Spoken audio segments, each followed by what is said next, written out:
ದಯವಿಟ್ಟು ಆ ಹೆಣ್ಮಗುಗೆ ನ್ಯಾಯ ಕೊಡಿಸಿ ಮತ್ತೆ ನಮ್ಮನೆ ಹೆಣ್ಮಗುನ ಕಾಪಾಡ್ಕೊಳ್ಳಿ ಅಂತ ಕೇಳಿ. ನಾನು ಈಗ ತಾನೇ ಜಸ್ಟ್ ಒಂದು ಯೂಟ್ಯೂಬ್ ನೋಡ್ತಾ ಇದ್ದೆ, ಅಲ್ಲಿ ಸಮೀರ್ ಬ್ರೋ ಅವ್ರದ್ದು ಒಂದು ವಿಡಿಯೋಸ್ ನೋಡಿದೆ. ಸೌಜನ್ಯ ಅವ್ರ ಬಗ್ಗೆ ಒಂದು ವಿಡಿಯೋ ಮಾಡಿದ್ರು.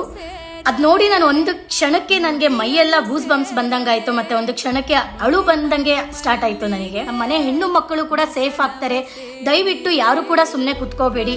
ಸೊ ದಯವಿಟ್ಟು ಯೂಟ್ಯೂಬ್ಗೆ ಹೋಗ್ಬಿಟ್ಟು ನಿಜಾಂಶ ಏನು ಅಂತ ನೀವು ನೋಡಿ, ಆ ಒಂದು ಹೆಣ್ಣು ಮಗುವಿಗೆ ನ್ಯಾಯ ಕೊಡಿಸ್ಬೇಕು, ಮತ್ತೆ ನಮ್ಮನೆ ಹೆಣ್ಮಕ್ಳನ್ನ ಸೇಫ್ ಮಾಡ್ಕೋಬೇಕು. ಹೇಳಕ್ಕಾಗ್ತಾ ಇಲ್ಲ, ಅಷ್ಟು ನೋವಾಗ್ತಾ ಇದೆ ಆ ಒಂದು ವಿಡಿಯೋ ನೋಡಿ. ಸೊ ದಯವಿಟ್ಟು ಎಲ್ಲರೂ ಆ ವಿಡಿಯೋ ನೋಡಬೇಕು ಅಂತ ನಾನು ಮತ್ತೆ ರಿಕ್ವೆಸ್ಟ್ ಮಾಡ್ಕೋತಾ ಇದ್ದೀನಿ. ದಯವಿಟ್ಟು ಸೇಫ್ ಮಾಡಿ ಸಮೀರ್ ಬ್ರದರ್ ಅವ್ರನ್ನ. ಸೊ ದಯವಿಟ್ಟು ಎಲ್ಲರ ಆ ವಿಡಿಯೋ ನೋಡಿ, ದಯವಿಟ್ಟು ನೋಡಿ. ನನಗೆ ನಿಜ ಆ ವಿಡಿಯೋ ನೋಡ್ತಾ ಇದ್ರೆ ಇಷ್ಟು ನಮ್ಮ ದೇಶ ಇಷ್ಟು ಮುಂದುವರೆದಿದೆಯಾ? ಒಂದು ಹೆಣ್ಮಕ್ಳಿಗೆ ರಕ್ಷಣೆ ಇಲ್ಲ ಅಂತ ಹೇಳಿದ್ರೆ, ಸೊ ನಾಳೆ ಒಂದು ದಿನ ಹೆಣ್ಮಗು ಹುಟ್ಟಕ್ಕಾದ್ರೂ ಯಾರು ತಾನೇ ಬಿಡ್ತಾರೆ ಹೆಣ್ಮಗುನ? ಸೊ ಹೇಳಕ್ಕಾಗ್ತಿಲ್ಲ, ಅಷ್ಟು ನೋವು ಆಗ್ತಾ ಇದೆ ನನಗೆ. ನಾಳೆ ದಿನ ಸೇಫ್ ಇದೆಯಾ ಅನ್ನೋಷ್ಟು ಫೀಲ್ ಆಗ್ತಾ ಇದೆ.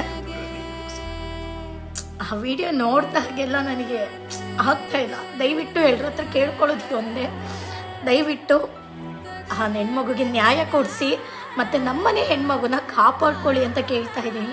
ದಯವಿಟ್ಟು ಇದೊಂದು ರಿಕ್ವೆಸ್ಟ್ ನಿಮ್ಮ ಹತ್ರ.